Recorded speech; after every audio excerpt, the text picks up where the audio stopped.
So this week, we're going to be talking about recruiting. So for the last couple of weeks, we talked about kind of setting your business foundations and what that looks like and the different things you need, which I think kind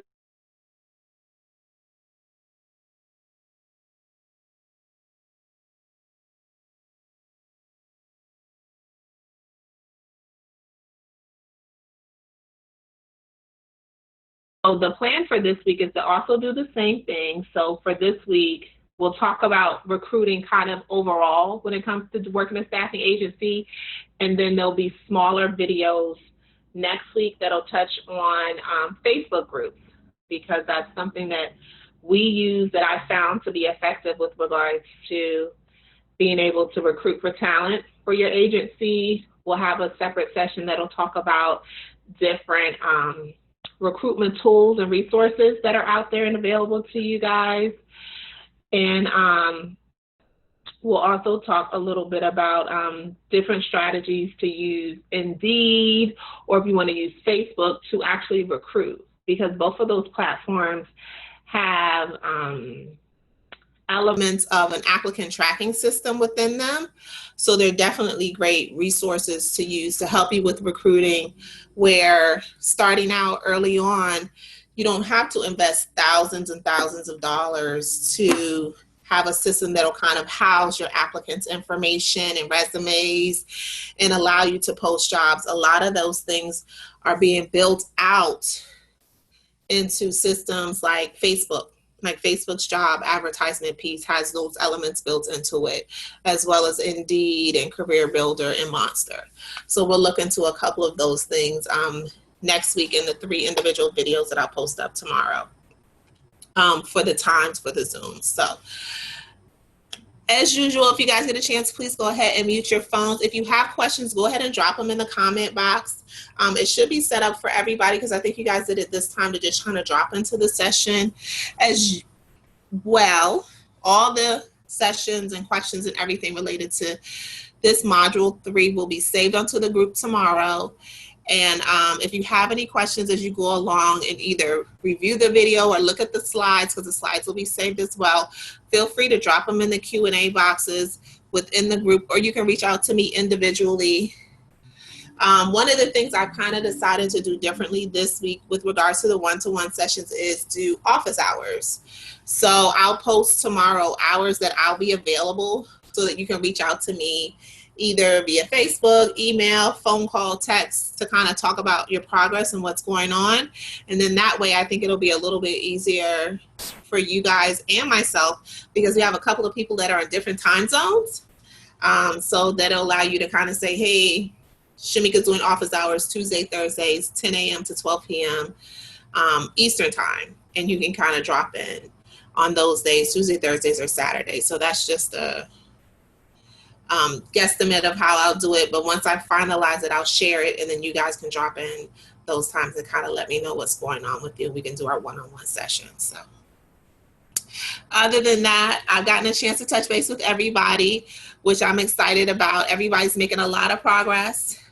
Early on, the progress could be a little bit slow, but as long as you're kind of ticking away at it, that's the most important thing. As always, you can come back and check out the videos or look at anything that's been posted. I try to keep things as up to date as possible for you guys as I have them as well. I think almost everybody is already a part of the Facebook group, so there's a lot of great information and resources there for you as well. So let's go ahead and get started. So part of the recruitment module, I really touch on about how to become the employer of choice.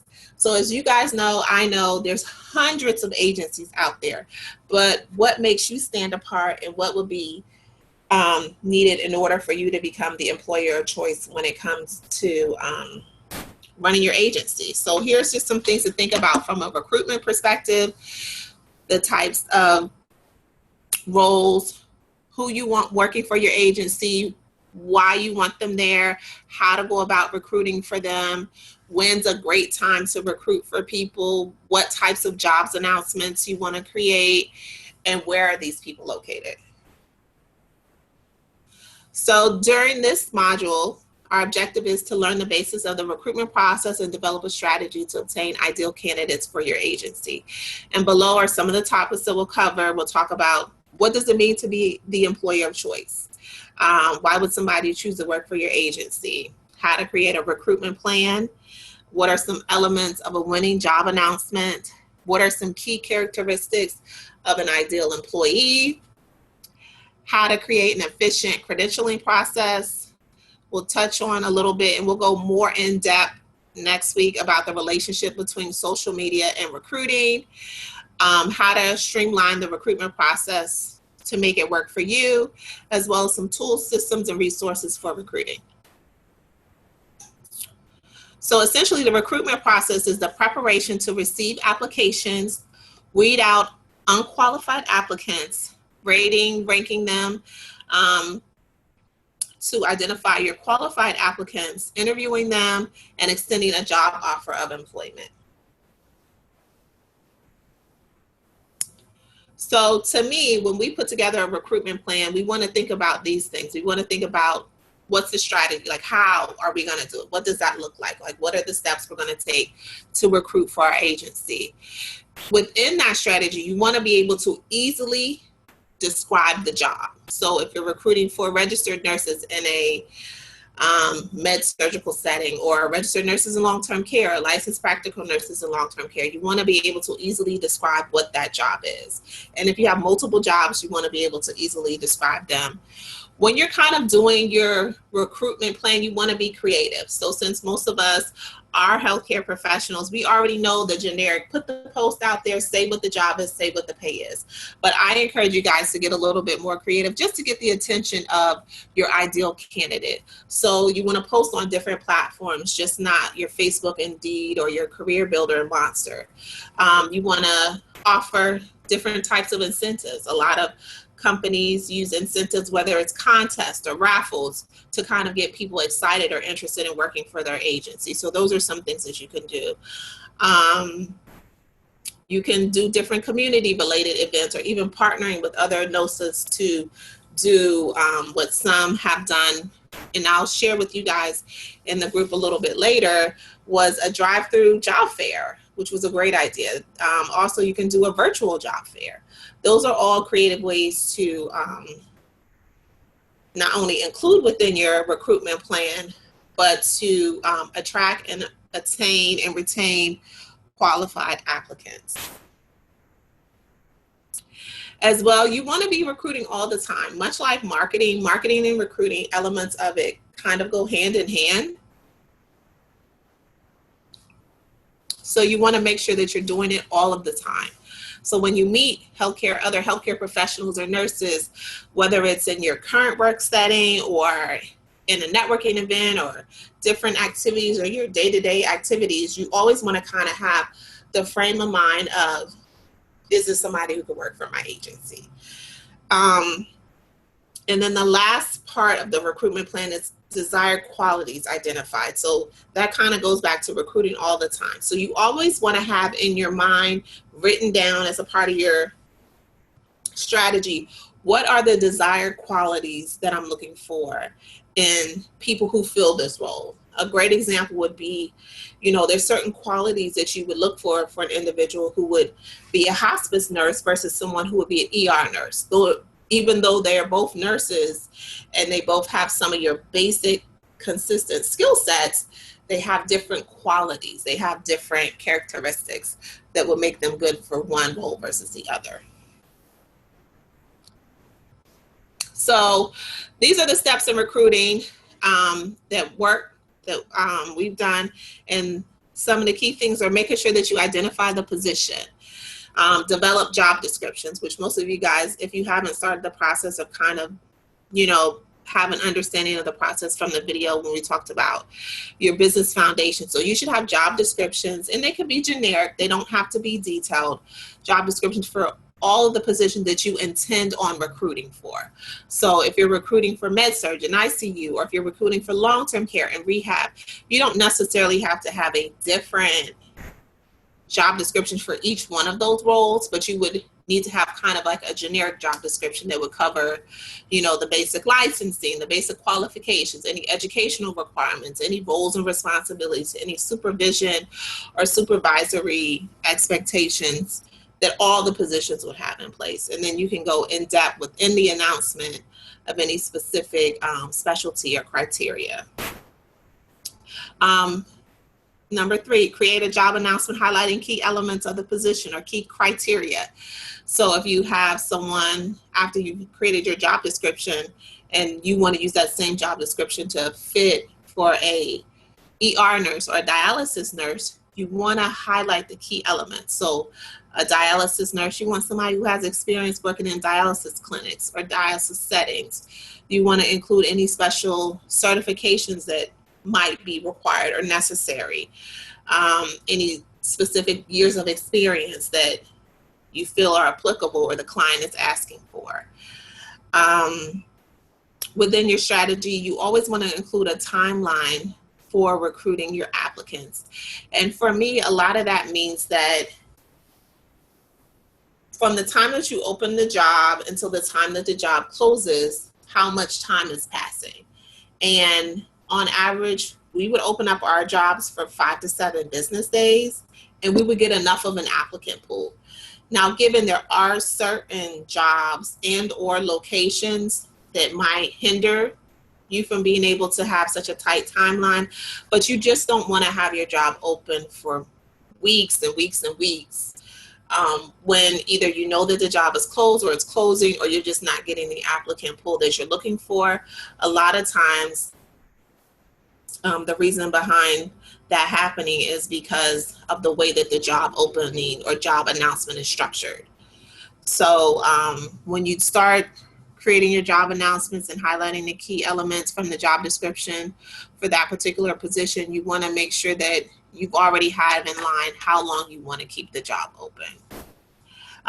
Again, identifying your best applicant pool, and we'll touch a little bit on that as we move forward. And then, of course, interviewing the applicants to extend an offer.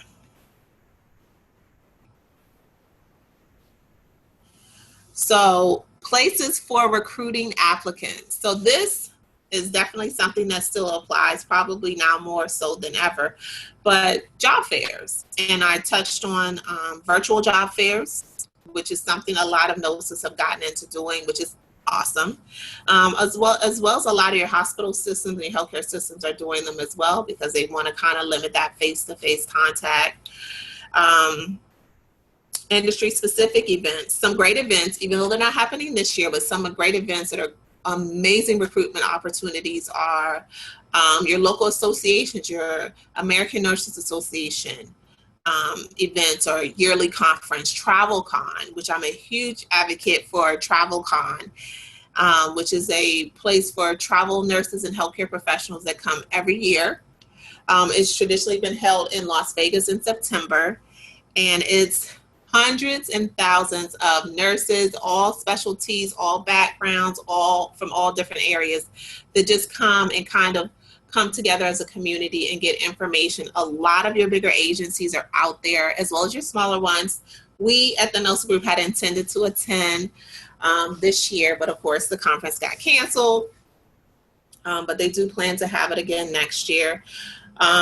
Those are great, industry specific, and it doesn't have to be as big as TravelCon because that's on a national level. It can be local events in your communities, local associations, local chapters of different nurses associations. So those are great places to recruit for applicants, as well as your certified nursing assistants and allied health schools, local colleges and universities, and technical and private schools. For a lot of us who have started in nursing less than 10 years ago, there was a requirement that you become a certified nursing assistant.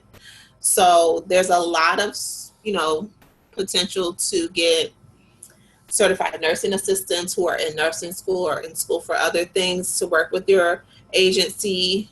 And connecting with your local schools, a great way to do that, as well as college and universities.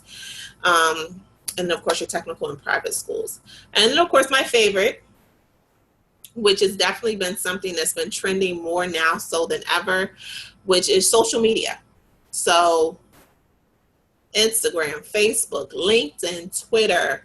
I'm not sure if you guys have had a chance to check it out, but Katie has a section within the group where she touches a little bit on LinkedIn. So for me, I am on LinkedIn, but I find it a little bit challenging to work within LinkedIn, but I do. So I do have a group on LinkedIn. But my favorite social media platform, of course, is Facebook, but I'm also on Instagram and Twitter. But I found Facebook to provide us as an agency a lot of candidates through groups. And as I mentioned before, in a separate video, I'll go way more into detail, but with groups and how they work, and how you as an agency owner can benefit from being a part of them and things to do and be mindful of. But there's also groups in LinkedIn. So LinkedIn also has groups, as well as Instagram, and Twitter also have platforms that allow you to share job announcements. And a lot of agencies post on all three of those platforms, but definitely all agencies have some level of social media presence to recruit for applicants. So once you've identified where they are, who they are, you've interviewed them, now it's an opportunity to kind of take the applicants through the recruiting funnel, is what I call it. So it's essentially a red, yellow, green light system. So what I tell people when you're at the point where you want to interview applicants is to keep it simple. And the reason I say that is because not everybody is comfortable with the interviewee process. And the more complicated you make, the more challenge you can make it for the person that you're interviewing, or if you're the one who's actually the interviewer. So some things to consider is to, when you're, kind of coming up with your question, is to make sure that you're asking the same question to every applicant. That allows you to create an environment of fairness, as well as maintain consistency throughout. You want to also make sure that you're asking open-ended questions, and open-ended questions is essentially where you allow the person to answer without saying yes or no. So the answer has to be an explanation or additional information. As well, open-ended questions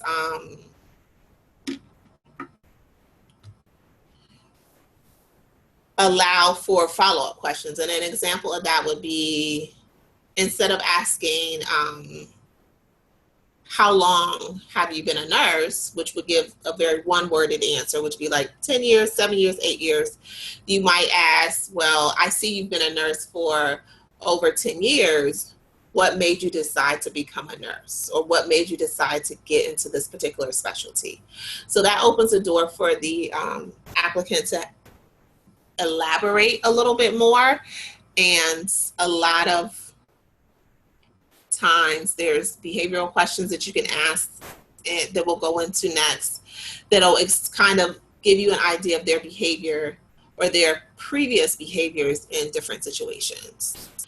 And then, of course, you want to use technology when available. I'm not sure if you guys have seen it. I've seen it, but a lot of companies have invested in using AI and its artificial intelligence to do the interviewing process. So a lot of companies are no longer using, I just wanted to check something.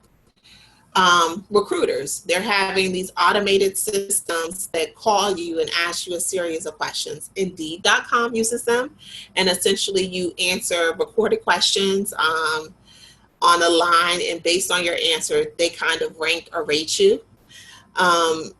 There's a few other companies out there that use it as well. So those are options for you from a technology standpoint of view.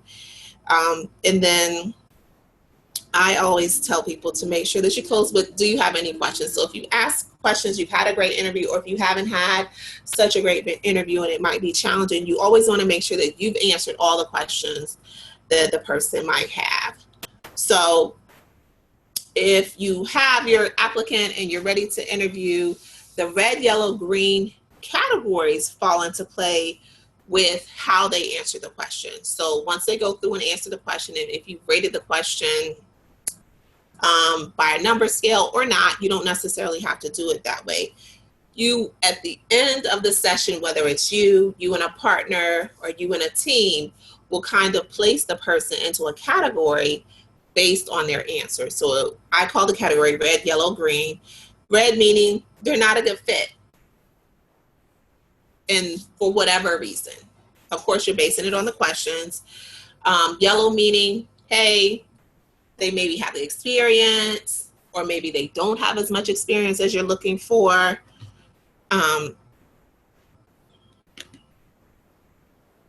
But they had other qualities that would make them a good fit for your agency.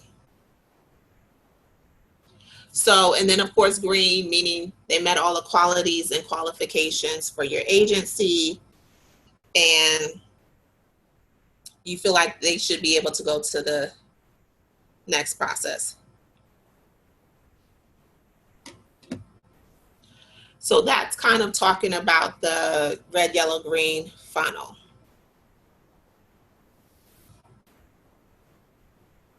So I just listed out here, I'm not going to go through all the questions, but I'm going to touch on a couple of the questions that I think might be of value to you guys as far as common interview questions. So we've all had the question about why did you decide to become a nurse, or kind of talking about your career as a nurse. But then you also want to talk more about situational questions, like number 3, where it asks you, how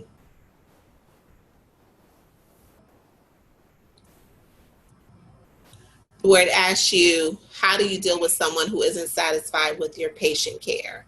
Or number 6, where it says, what do you find is the hardest part about being a nurse? And then, of course, number 9 is my favorite. Would you say you're a team player?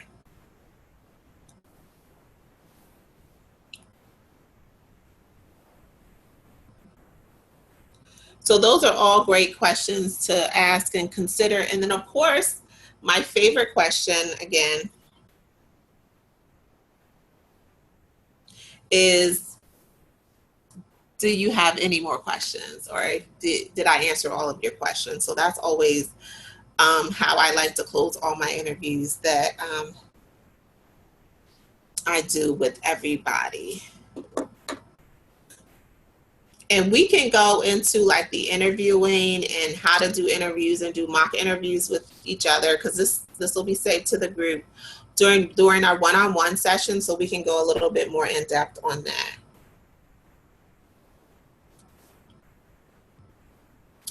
So the applicant pool.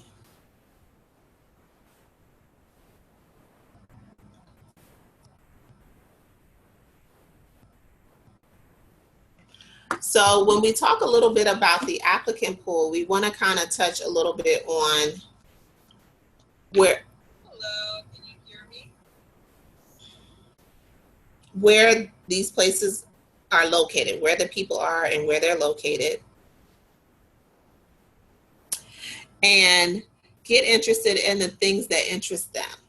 So for the applicants, you want to kind of, beyond just the social media, make sure that you have in place some of the qualities that you want them to have to be successful with your agency.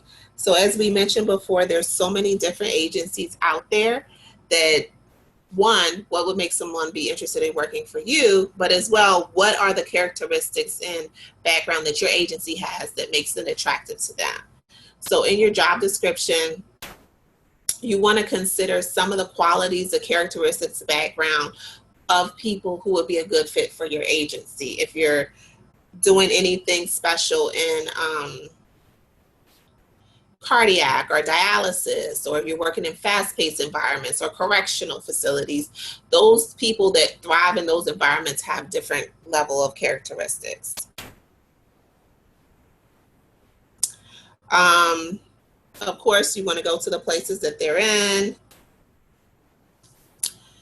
You want to create a recruitment strategy that's out of the box. I touched on that a little bit as far as being creative, and be ready to recruit all the time.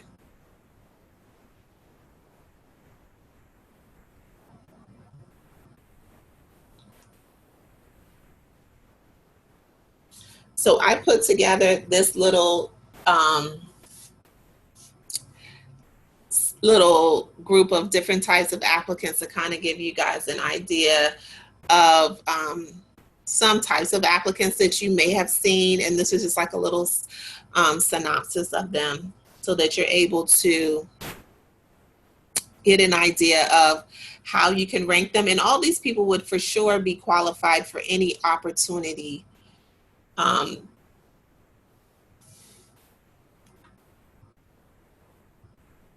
Any opportunity for any agency, but you want to kind of think of these things when you're dealing with some so that you can make sure that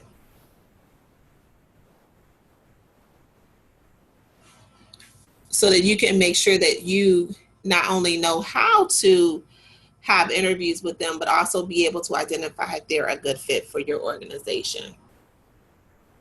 So I'm not going to get into each individual one, but the two that kind of sit with me are Ronnie the Reader.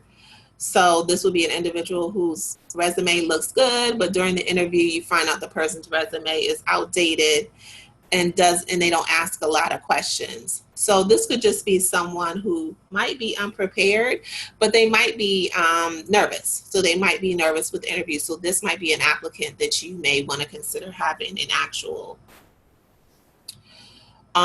Zoom meeting where you can see the person face to face. Barry Books is charismatic. She's on time. She's friendly. She's solid.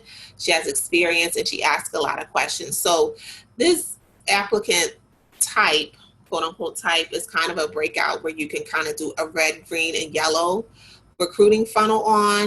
And it's not to say that any one type is better than the other, but you want to kind of be able to put them into categories as you kind of do the screening process so that you're really focusing your time on individuals who are in the green category versus the people who are in the red category. So that's kind of the logic behind this.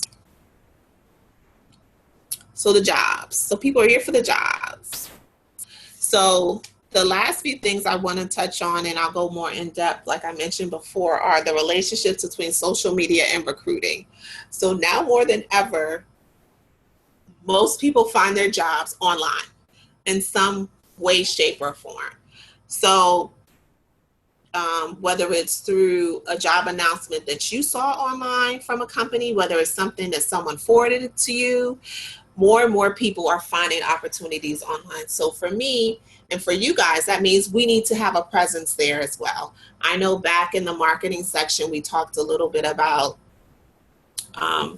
the Facebook business page, which I hope you guys are working on.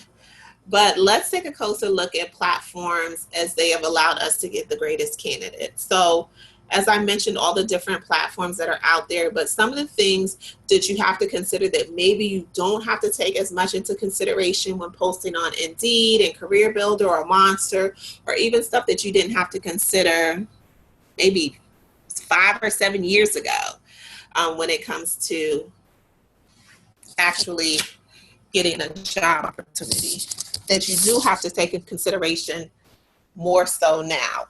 And that would be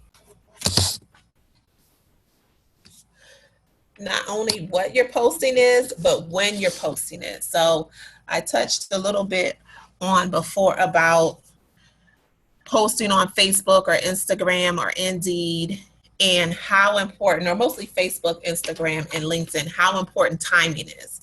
So when you actually do a post, you want to be sure that you're posting it at the right time, just because in order for you to get the right amount of exposure for that post, you kind of have to post it at the right time. And a lot of that is touched into algorithms and other things like that I'll touch on next week. But timing is more important when you post, what you post, like how much content is on what you post. Whereas not too long ago, we would have full page long posts. that doesn't really intrigue audiences anymore. So your posts need to be short and to the point and have enough information to get people's attention, as well as if you once you get their attention, you need to easily be able to direct them to what they need to do next. And then that talks about what to do, how long, as well as evaluating its effectiveness and getting results, and what to do and what not to do. So how do you evaluate its effectiveness? If you do a post on Facebook or even in a Facebook group, how can you evaluate its effectiveness? Comments.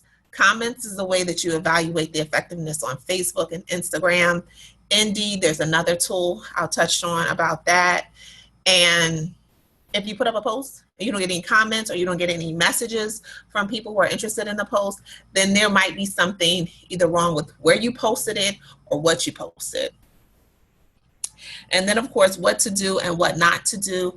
I share this story quite often, and it really still applies to this day because I've seen a lot of other agency owners do it themselves. Is we did a post early on in our time as NOSAs, and we did it in a Facebook group that's fairly popular. And we posted about a job opportunity that we wanted to fill, and we put on there the name of the job, location, the specialty, the number of hours, the shift, and how to contact us. And within maybe about, I want to say 30, 40 minutes, we got 200 comments. And a lot of the comments were, you know, asking about the breakdown of the pay. Some of the comments were asking about if it was a block shift. Some of the comments were asking some other things about the post. They were asking about the agency. Well, who is this agency? Are they real? Has anyone ever worked for them? So when we made the post, we thought we were going to get maybe like 5 or 6, you know, excited about 10 people. And we were surprised to see so many people respond. And a lot of people may just respond and say interested, but we were so excited to see so many people respond. And we were overwhelmed. It took us hours with an S to answer all the questions, get back with the people, kind of route them what they needed to do next, which was our fault because we didn't put specifically what people needed to do next, and then of course follow up. So within these groups and communities, they're a great resource because people stay on them quite often, so you get responses a lot, but sometimes it can be a little bit of a drawback.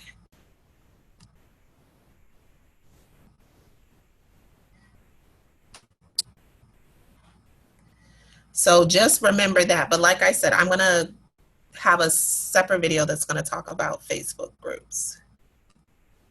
Okay, so it looks like I skipped a few slides here. Okay, we can go back. So the other thing is Facebook, Instagram, Twitter, and YouTube. Those are all great social media platforms to be a part of. There's also Periscope and Pinterest. And a few other newer platforms that are out there. Vine, I don't know. And then I listed here some of the popular Facebook groups. So Facebook groups can vary. The Gypsy Nurse has a whole lot of members in their groups. So the Gypsy group is a good group to start with, but you want to do it on a job opportunity that's really strong because you're going to get a strong response. So the bigger the group or the bigger the number of members in the group, the more likely you're going to have more comments and interaction. So you want to kind of prepare for that. For some people, the preparation might look like having a recruiter, depending on the number of jobs, but there's so many different types. It's based on specialty, location, travel, short-term per diem, the amount of money that people want to work. There are quite a few agencies that actually have their own Facebook group or LinkedIn groups. So those are definitely ideas where they just post their own jobs onto those pages exclusively. Some of them let other agencies, but a lot of times they're actually just posting their own jobs onto that group. So those are all things to consider when you talk about recruiting. And did you guys have any questions so far?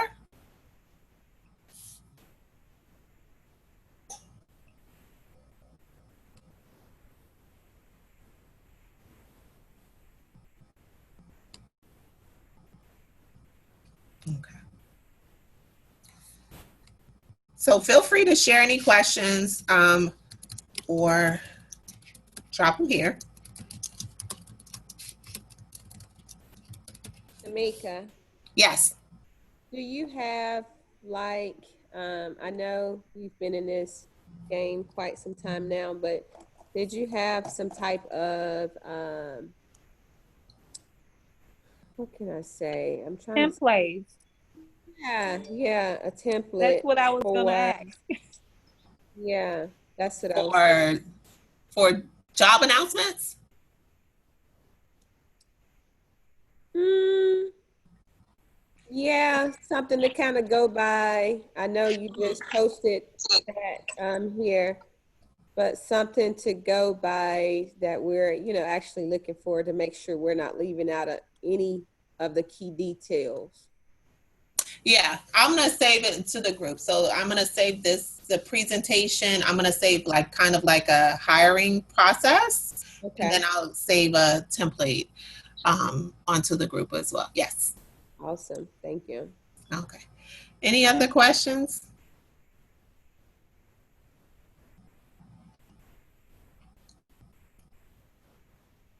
Okay. Angela, I know you have some questions.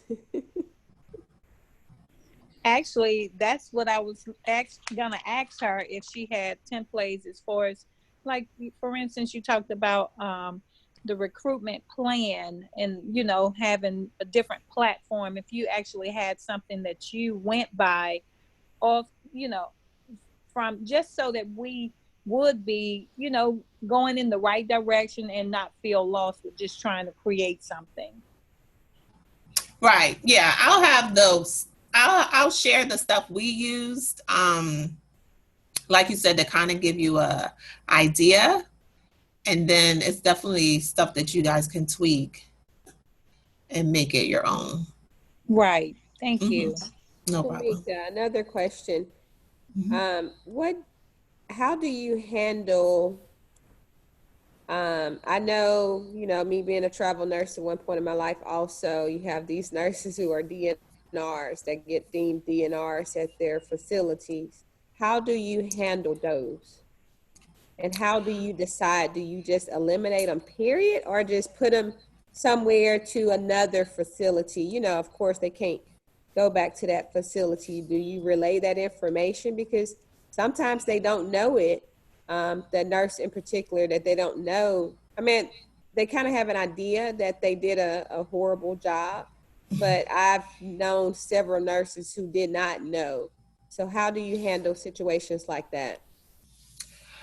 So in those situations where we've had them, because we worked in the vendor management system, the system would tell us that they're DNR, and we did tell them. So we were transparent to tell them. We didn't tell them any reason why. So the system will say maybe too many call outs or something like that. So we would just tell them if they were at this particular facility, they were DNR'd. Of course, people say, well, for what? That's Mm-hmm. not our place to say because they weren't on our contract. Um, but if we felt like, you know, they were a good fit for maybe another facility, as well as if you feel like they're kind of honest and transparent about what happened at that Mm-hmm. other place, we were comfortable with placing them at another site. Okay, so give them Um, another chance. Yeah, because like you said, sometimes people don't know. It's not always circumstances that they have control over. Right. So we were definitely open as long as they were willing to be transparent as to what happened, so that we won't walk into another situation with any surprises. Gotcha. Yeah, that's important. But we definitely had the experience. Oh, I bet. I can only imagine. Hmm. Hello. Yes. Hey, Shamika. I guess my question is kind of back from last week. I forgot to ask you, but I was reading through one of the vendor management system, and they kind of like they required for the staffing agency to have the joint commission certificate or something. I guess my question is, do you know what some of the requirement most of them require for, for them, for you to be part of their vendor management besides the insurances? So it would vary from vendor management system to vendor management system. And I'm going to do a separate video next week on just VMS. Okay. Again, so for long-term care, a lot of times the ones career staff and some of those vendor management systems have less stringent requirements. And it Okay. kind of increases from there into like your hospital. So like your big level trauma hospitals will require more of the JCO. So for us, we started in long-term care. All we needed was the insurance, meet the insurance requirements, have our W-9, and we were all set to go. But for in order to work with your large hospital systems, especially if they're connected to a university, just they required the joint commission. And then of course there were vendor management systems that fell in the middle where they may not require the joint commission, the additional, because all of them are going to require the insurance, but an additional thing like joint commission, but they may ask that you've been in business for a year. So it's just kind of seeing what's out there, and that changes a lot. And some of them, start out small and then get gobbled up by some of the bigger VMSs. But there's quite a few out there throughout the United States that are flexible, maybe a little bit more now than before with COVID-19, just because a lot of your bigger agencies are kind of running after those contracts. So they're not as focused on filling a lot of the travel needs, some of it because it's not there, but some of it also because, they're going to run towards the biggest check, which is COVID-19. So, yeah, so some of them are JCO or joint commission requirements, but those will be at your top tier hospitals that are going to ask for that use a vendor management system. Okay, thank you. Okay, no problem. Okay. Mika, I think I have one other question. And this may be a little away from the hiring for, the nursing, but I work in a nursing home as a provider, and there's actually a chain of them, about 5 or 6 in my city that I live or work now. Being that I'm the provider there, I would think that, of course, my relationship is really good with the administrators and the facility. How do you recommend I go about being one of the, I guess, employer of choice for their staffing needs? Because we do use agency. We don't like to, or they don't like to, I'll say, per se, because I am contracted there. So I don't work for I work in the facility, but I don't work for them. So my check isn't cut by them. That makes sense. So yeah, I you're just feel a contractor. it would not be, that. So how do you feel, how do you think I should go about that? Is this Jennifer? I can't see the names. Jennifer, right? Yeah. Okay. So I would have your partner reach out. So the way I would handle it is you can find out like who she needs to talk to, if there's a vendor management system or, any sort of third party involved in the process. And I would have her reach out. What do you mean her? Your partner, Angela. Me. Oh, Yeah. okay, gotcha. Yeah. And you do the same for mine. Yeah.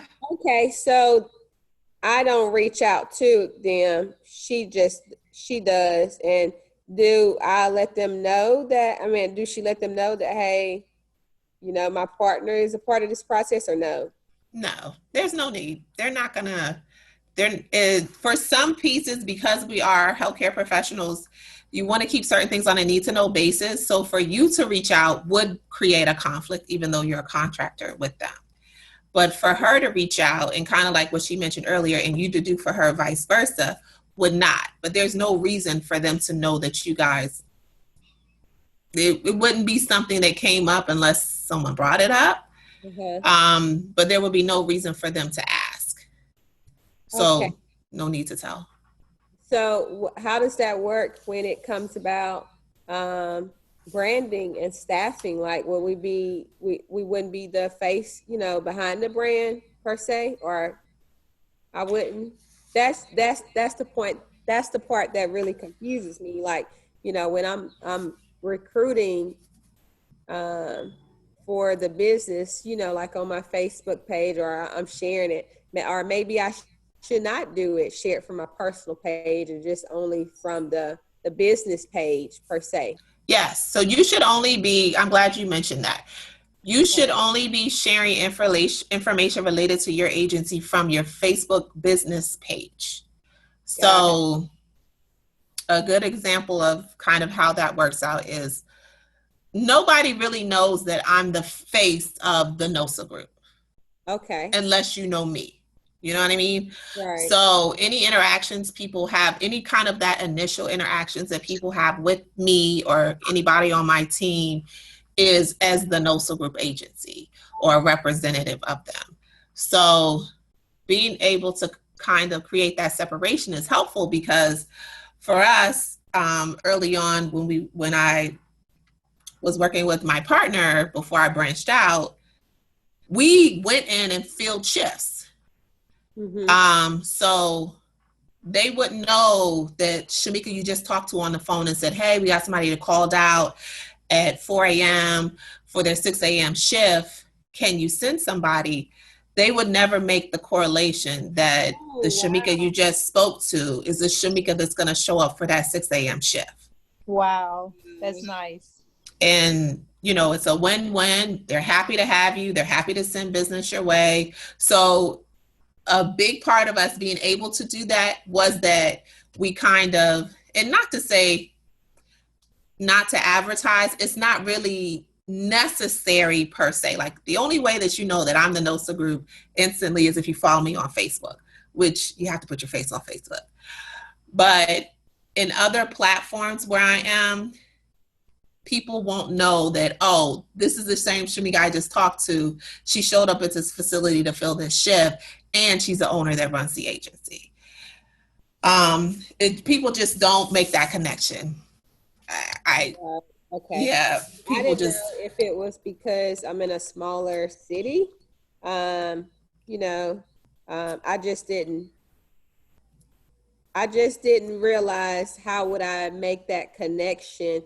And, you know, because people will say, oh, well, that's not fair. You're giving it to her. And, you know, like, surely, even though I have a great relationship, you just don't want to cross that line and mix your company with your actual job per se. Right. Right. And that's where you would, since you guys are partners, you want to kind of switch it.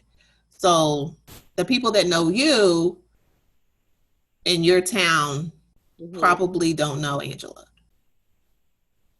where she is, you know what I mean? And vice versa. And you also don't want to necessarily put a face and, you know, the branding. And I think you know, people might have different perspectives on the branding. Like the branding piece makes sense if you're offering a product like a skincare or something like that for you to have a face. Right. But for staffing, it's no need to ever see me necessarily in person or even affiliate my face with it, because whether you see me or not, the agency is still what it is in spite of, you know, the me piece. But I will say for Instagram and things of that nature, kind of as you get to that space, the way that people connect with you will be seeing your face. Yeah. But it's also a different audience. So my audience that knows me through Facebook is a different group of people than those who know me through Instagram. Right. I'm the same. Yeah, I'm the same Mhm. way. Yeah. So typically those audiences won't cross paths, even though they're all nurses, because it's a different demographic, it's a different age group and stuff like that. So yeah, so I would do it that way. And then as you guys are kind of doing the branding and things of that nature, if you choose to put your face on it, put multiple faces, just not the two of you guys. You know what I mean? Like if it's a shot, do like a group shot where you guys are in the picture, but then there's other people, dressed up in scrubs or what have you in the shot, Yeah. where it'll look like a team picture versus just the two of you guys when you talk about the agency. Okay. Okay. One last question that goes along with that, Mhm. Sam. So the staffing coordinator for this particular facility that I work, me and her are good friends, really good friends. Okay. Because I had not told her anything about this staffing agency that we're coming up with, but Mhm. I know for sure I can, like the way I was thinking was I can go, and tell her, and she would probably, choose my staffing agency over everyone just because she knows how I operate. Mhm. So that's a no go, also, right? I would say yes. I would say it's a no go for me for a couple of different reasons beyond just kind of the relationship. So you want to never present as though there's any sort of favoritism, Right. as well as just the fact that what happens if she leaves, you Yeah. know, and or is moves on to something else, or you leave, Mhm. and you want to kind of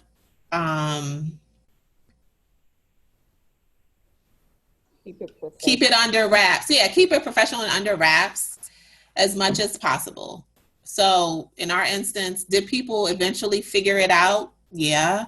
But that was maybe a year or so into the process, just because some of the people who worked for us knew my partner. Not so much me, because I was definitely more of a behind the scenes person. Um, but you want to make it, you know, if the intent is to make sure that people don't necessarily know that you run the company, you know what I mean, Jennifer, then you don't want her to know. No matter how well intentioned it is, Right. Because it'll it get makes out. sense. Yeah. Yeah. Okay. Awesome. Yeah. So I would just kind of hold it to yourself Okay. and go from there. And then as time goes on, kind of, share it as needed. So those are great questions. Thank you.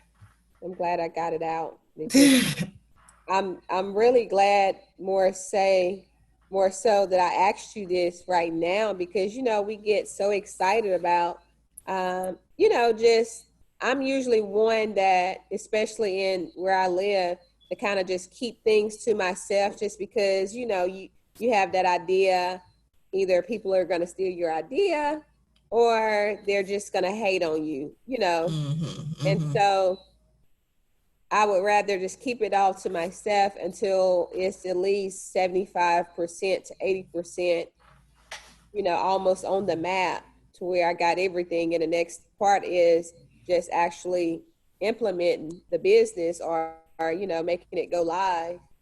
And so then that's when I'll say something. But even so, I'm particular about, do I need to be the face of this brand or do we just need to keep it behind the scenes and just let me, you will choose me if you feel that connection with me or, Right. the manager or whoever, is over the business just through conversation, phone conversation, email or whatever. Right. I think that's a better approach.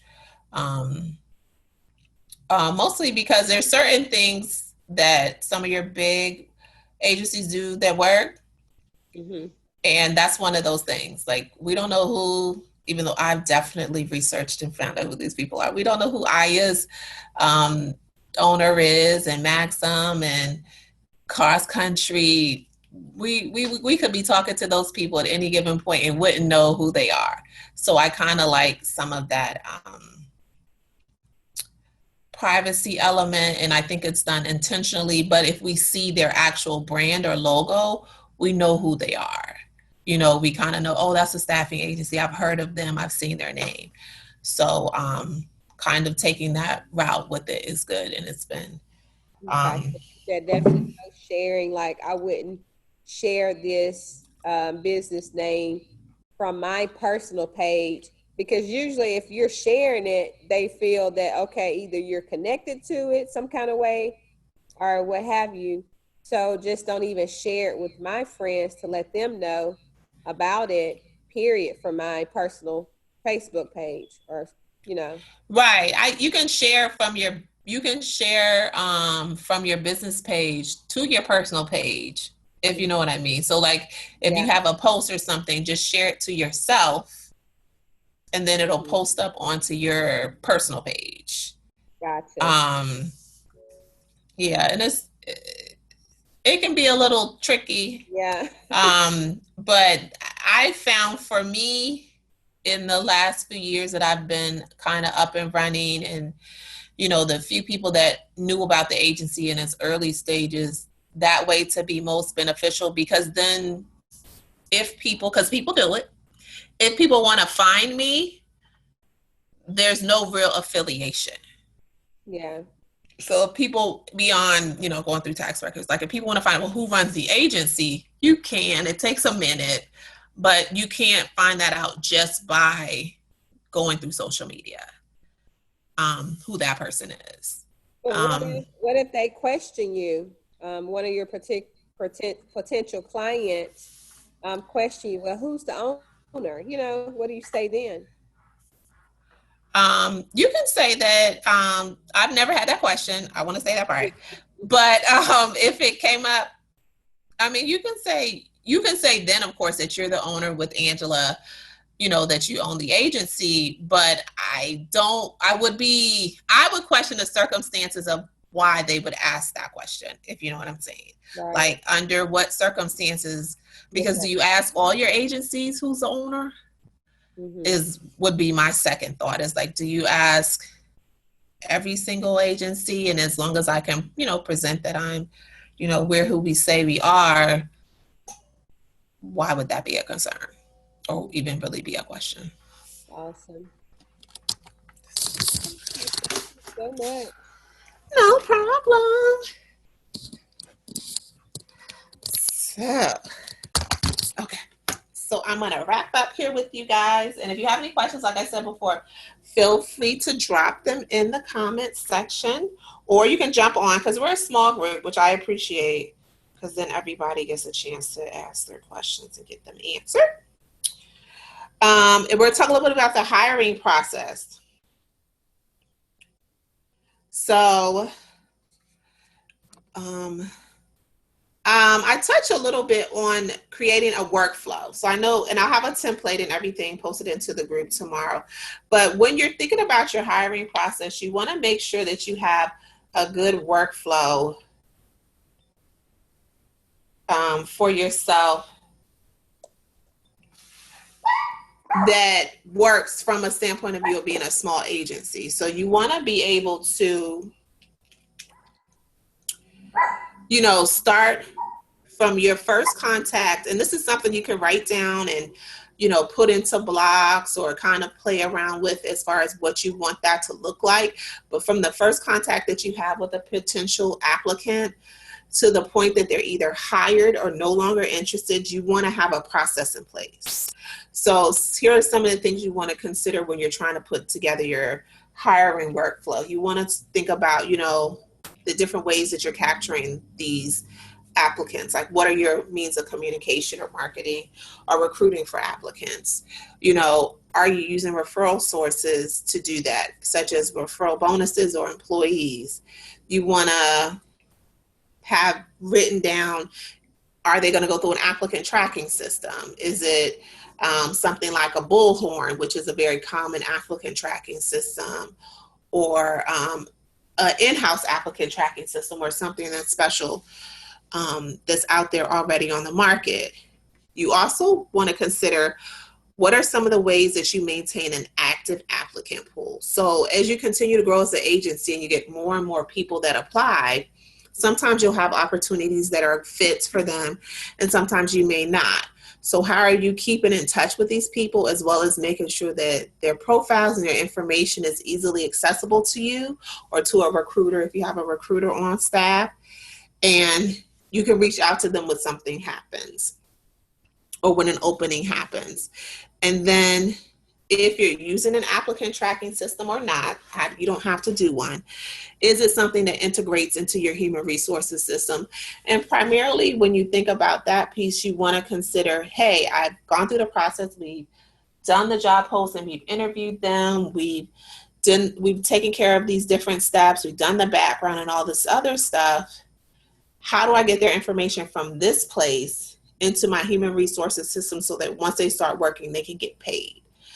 They can get paid, appropriate taxes and things of that nature can be taken out as well.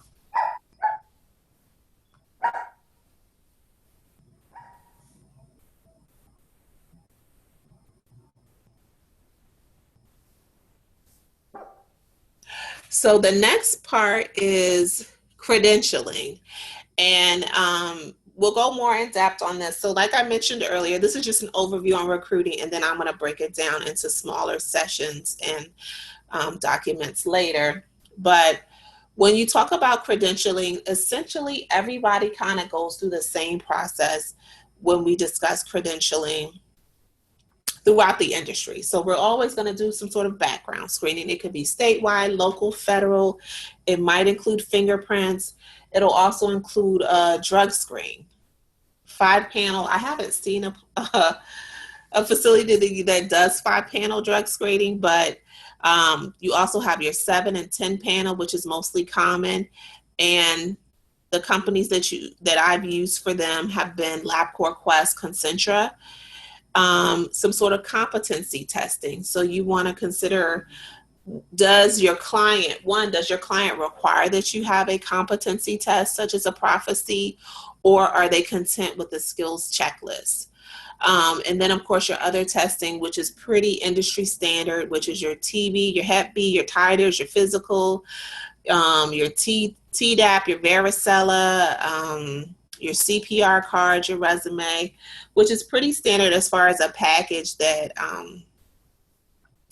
you would provide to a client to say, hey, this person meets and passes the specific criteria in the credentialing process that we have at our agency. And then, of course, anything that's client specific. So some clients may have them go through a specific training.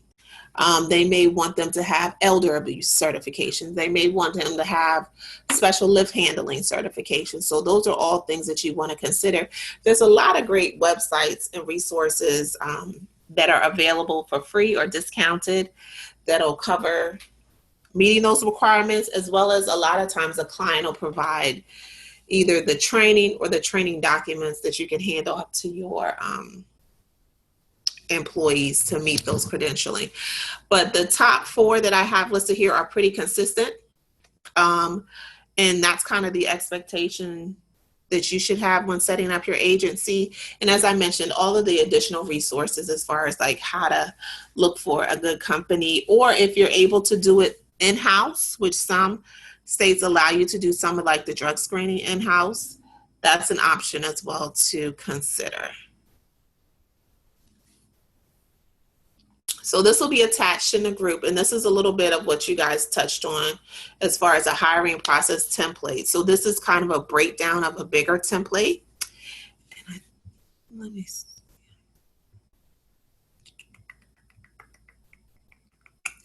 And I'll save it onto the group. I thought I had it open, but I don't think I have it open. But it talks about, the hiring process from the beginning to the end. And we're talking your telephone screening, your employee application. And when it says skills prophecy checklist, it's essentially just your skills checklist, an interview. So this pretty much, this whole package, with the exception of the I-9, and probably the OSHA safety training should be what's included in your employee file. Work history, state licensure, professional certification, that would be your CPR, drug screening, background immunity, and tuberculosis and competency testing. So the last two here, and any sort of orientation, so the last two here are optional, but for the most part, the first 13 is pretty consistent with the exception of the INS eligibility verification, and that's verifying, that's an I-9, so the INS is their I-9. And as always, I love to have my quotes in there for you guys. And this talks about don't push people to where they want to be, meet them where they are. And I think I had this in the other marketing post, but I loved it, so I repeated it again. And it applies with recruiting. So as you kind of go through the process and streamline it and make it work for you and work it out again and make it work for you again, you want people to want to work for your agency. So the best thing that you can do as an agency owner is create an agency, an ideal agency that people want to come to. A lot of the people that we were able to get and a lot of other nurses were referrals. You know, we got a handful of people that we had already connected with, and they had good experiences with our agency, so they referred people. That's a huge thing within the healthcare community. Referrals are big. They can definitely make or break you. So you want to just make sure that you put a lot of time and investment in kind of creating a great foundation for your agency so that people want to come there. So streamlining the recruitment process. So there's a couple of different ways that you can streamline it. And mostly when I speak about streamlining, I'm really touching on the fact that you want to make it work for you. So a lot of us are starting out with 1 or 2, maybe 3 people if we're lucky, to help us kind of get the agency up and running. So a great way to make sure that you're definitely staying in your lane, and, you know, if you have a recruiter or a recruiter type role, they're staying in their lane, is to identify the roles for recruiting now. So before the agency starts, you need to kind of already have an idea of what types of positions you want to recruit for. Are you doing CNA onlys? Are you doing RNs and LPNs? Be really clear. Are you doing patient care techs? Are you doing certified medication assistants? Very clear now about what you're recruiting for. When you actually go out there to recruit and place job announcements, you want to recruit on multiple platforms. So when we recruited, we did Indeed and Facebook exclusively. Now, I will say there are different roles that don't really get you a good pool of applicants within healthcare. For us, it was your therapy job, so your physical and occupational therapies. We didn't get a good pool of applicants on Facebook Indeed. So for those roles, we placed them on LinkedIn. But for our other licensed practical nurses, registered nurses, and certified nursing assistants, you know, recruiting in Indeed and Facebook gave us enough applicants to fill our different roles. Connect with referrals. I mentioned it earlier.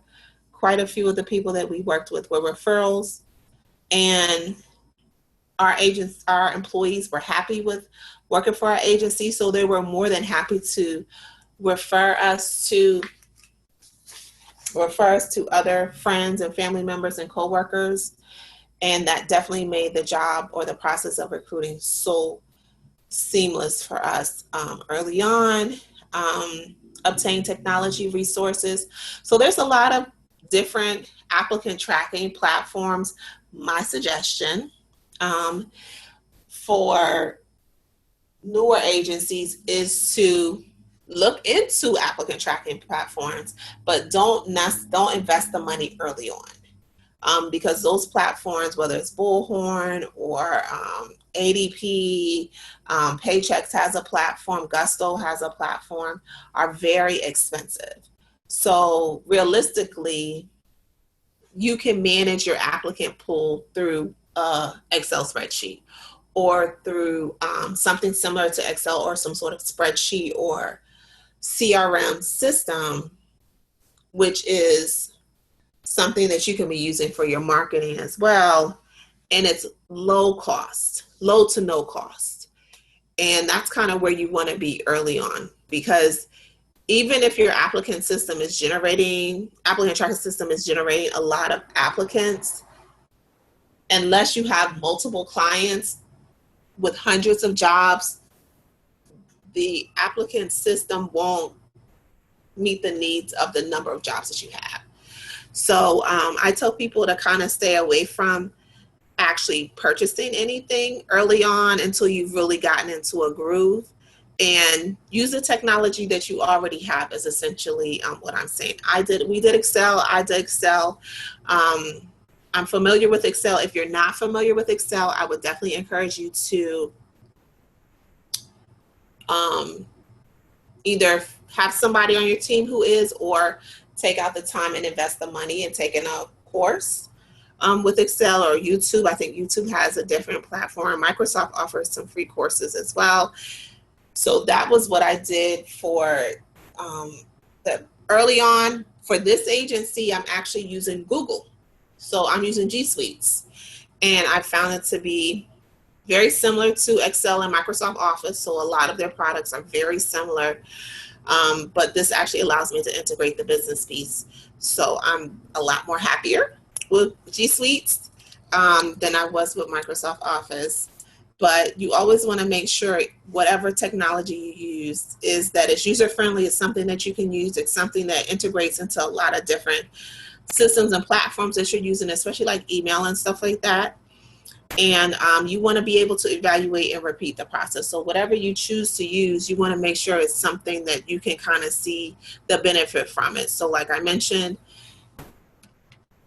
Google Sheets or Excel kind of talks to each other a little bit. So I'm able to push and move information quickly. I can save these things as PDFs, which I'll be doing tonight. I could save this as a PowerPoint, or I can save things as an Excel spreadsheet in Google as well. So those are some things that you want to think about as far as saving and doing attachments and sending letters and things of that nature. As well as some other technology things you want to consider are resources to help you get applicant information to the applicants. And that can look like your hello sign. I touch a little bit at the end about another platform that's a credentialing management platform called Kamana, so that you make it as easy, as seamless as possible for your applicants to get access to their documents, complete them, and get them back to you. And then here are some tools and resources. I already touched about Kamana Health. They're one of our partner companies that we work with. They do an awesome job on doing recruitment and credentialing. So they have a platform that allows your employees to upload all their documents onto a platform that they can use on their phone or on their laptop to upload them, and then kind of house them in a secure space. And then as an agency owner, you have access to them. Indeed actually has, which is fairly new, I think it's a year or so old, but Indeed actually has a recruiter element to their program that allows you to hire a recruiter from Indeed, as well as Indeed allows you to save employees' applications and resumes and get additional information from them as needed and track. And they also have a artificial intelligence piece that I touched on, where you can have your applicants do interviews, on-demand interviews is what they call it. And Monster and Career Builder have similar resources for low to no cost. So there's an element of Indeed that's free. And I'm not sure about Monster and Career Builder, but we haven't really posted on those. I touched on some different applicant tracking system. Of course, social media and Instagram are great marketing and recruiting tools, as well as Facebook. And as I mentioned before, we'll go into that next week. Facebook has a piece of it that's more integrated than it used to be. So when you post jobs from your business page, people can apply from there. That you can, you would have to set it up. They have the option of sending their resume or applying from there, as well as their resume will get pushed into an inbox for you where you can determine their status. Like you can say you called them or you interviewed them, and then you can forward their resume onto an email. So there's a lot of additional elements to a lot of the systems that can help you as a small business owner kind of get started and not have to make like huge investments into some of these systems as well. I mentioned before, you should definitely research applicant tracking systems. So I put some down here, which includes Gusco and Paycom and Bamboo HR, ADP, and Paychex does recruiting. So that, and Bullhorn as well. So that just kind of gives you an idea of some things to look into as you get started when you think about recruiting. But I try to tell people, keep it simple early on. It's just you. And don't overwhelm yourself, and know that things can be added to the agency. Since you're starting out small and you're growing, as you grow, those are things that you can add to the agency. You can add it as a 2022 or 2021 goal. It's not necessary to have every single one of these things in place in order to recruit for applicants. The applicants are there. Most of them are more than ready to work. You just need to make sure that you have a process in place that allows them to do that effectively, from the point that you reach out to them to the point that you actually offer them the position. And the last part is what's more to come. So I know you guys are like, okay, Shamika, you're talking about this recruiting. What about the pay? So of course, I've decided to save the pay for our last session, which will be in a couple of weeks. And I'll be talking a little bit about pay rates. So I'll talk to you guys about bill rates, how to create an effective bill rate, what is the best way to determine your profit margins. We'll take a peek at the pay calculator, which I'll post onto the group as well. We'll talk about the differences between your local, travel, and per diem rates, as well as creating a good compensation package. So it's a pay package is different than a compensation package, but we'll definitely go into details in its own presentation section and video in the next week and a half, because next week I want to go more into depth about Facebook groups and actually showing you guys how to use Indeed and Facebook groups to actually recruit for applicants. I'm going to go over again and touch on the vendor management system piece as well, and kind of give everybody, and then of course some other recruiting things next week, kind of how I did the week prior when we did marketing, and give you guys a chance to kind of gain your momentum and see how the process is going for everybody to catch up and kind of get things moving in the right direction. As always, all this stuff is going to be saved onto the group.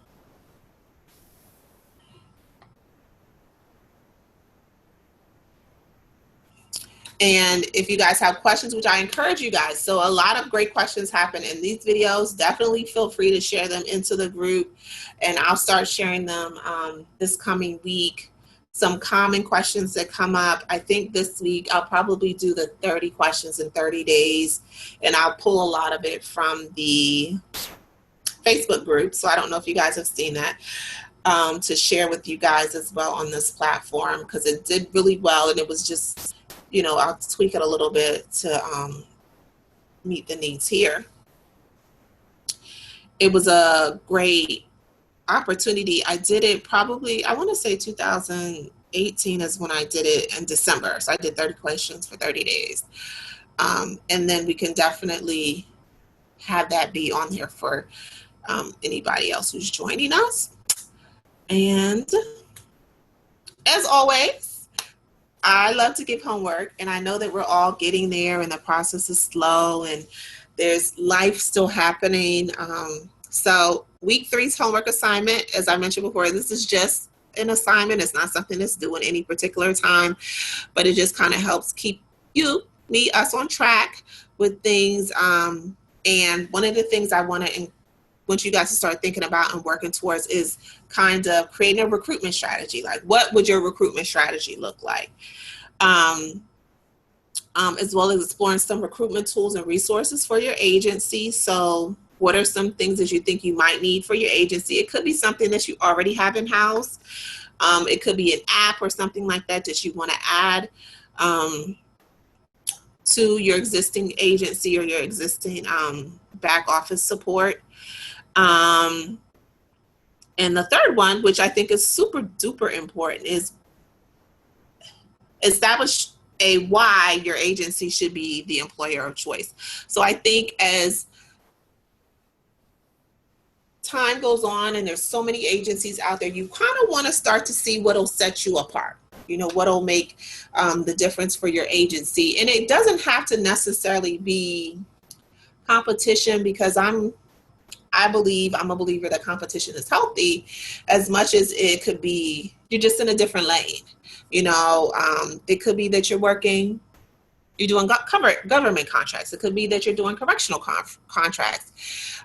It could be that you're working with pediatrics, or that you're working with long-term care. That could be the thing that sets you apart. Just because we already know you can't have all of the contracts in every state, but it could be that you're offering same-day pay. It could be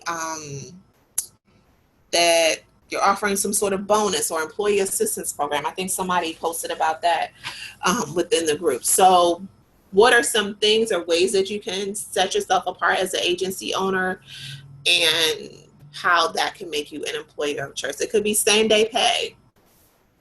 So those are all great things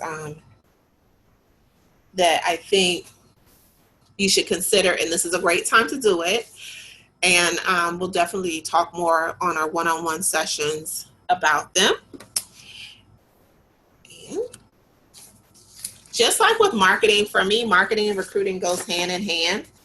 And recruiting is something you need to do all the time. So you don't have to be actively recruiting when I say recruiting, but you want to ask the questions that matter. So when you meet people or you meet fellow nurses, you kind of want to know, hey, where do you work? Who do you work for? Those are great questions to ask, because they may say, oh, I'm not working. I'm actually looking for an opportunity. So that opened the door for you to tell them more about your agency and what you're trying to do. So much like recruiting, marketing, as I mentioned a couple of weeks ago, is something you need to be doing all the time. And kind of like the question earlier, as far as sharing it, there's a way to go about it. I feel like there's a time and a place. Early on, I would suggest that you kind of keep it as need to know basis with regards to the agency. And then as you grow and, as you feel comfortable, definitely share it with more. But there's definitely no need for your agency to be the face of your business, or you to be the face of your agency, unless that's something that you want to do. And primarily, I say that because of the industry, as healthcare professionals, we can work a lot of our assignments.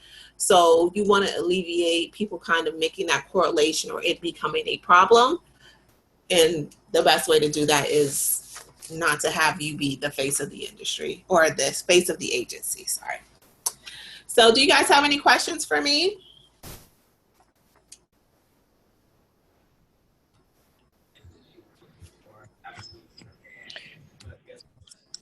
Some of the questions that I was going to ask Shamika, you mentioned that it's going to have its own separate meeting. So I will just wait for that. Okay, that works. Anybody else? Any questions?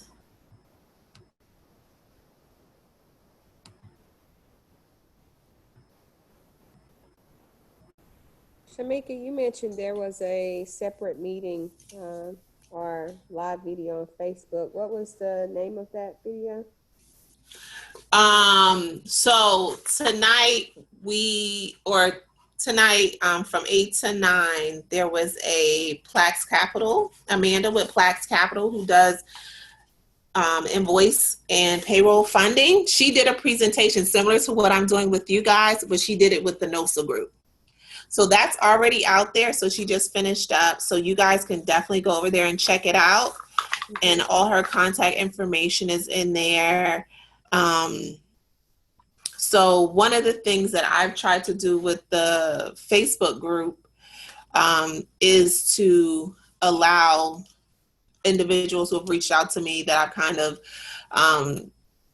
had conversations with about services to come to the group and share their services. So she's one of the companies that did it. We had a lady last week that did it for background checks, so universal background. And then the guys at Camana, who I've worked with a couple of different times, have done it as well.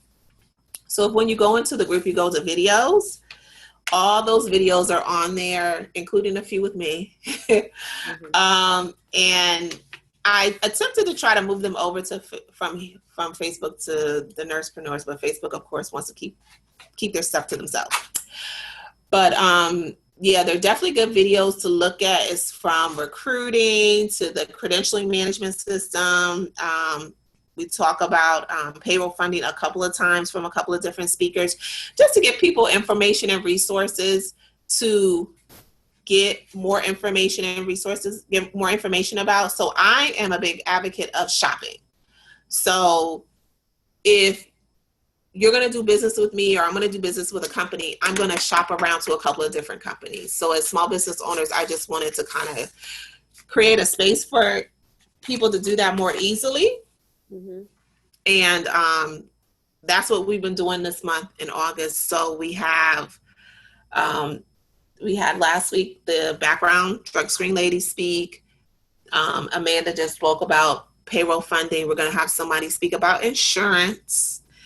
And then we're going to do one more to kind of cover each week. So each week it'll be a different topic that they'll touch on within the group. And it's as a Facebook Live. So everything is already saved into the group, and then they'll check that and they'll have their contact information. So if you want to find out more information about what they're offering, you definitely have the ability to reach out to them directly. Okay, and you said Plex Capital. Okay, I see it. Yeah, so she just finished up her presentation, and then Diane with Universal Background, I'll tag you guys in her stuff. She did hers as a Zoom meeting like this with members of the group, but hopefully maybe at the end of the month, I'll see if she can do the Facebook Live, because it's a little easier for people to access it on a live. So Okay, awesome. I'll go and check it out. please do. So, well, if you guys don't have anything else for me, thanks for hanging out with me tonight. The next video and all the information will be up tomorrow. The next video will be on Tuesday. So if you can catch it, great. If not, I'm going to share it again as I've done the other videos. And we're going to kind of break down some of the stuff we've talked about in recruiting to get more in depth about it. Okay. Thank you. All right. You guys have a good night and a great weekend. Good night.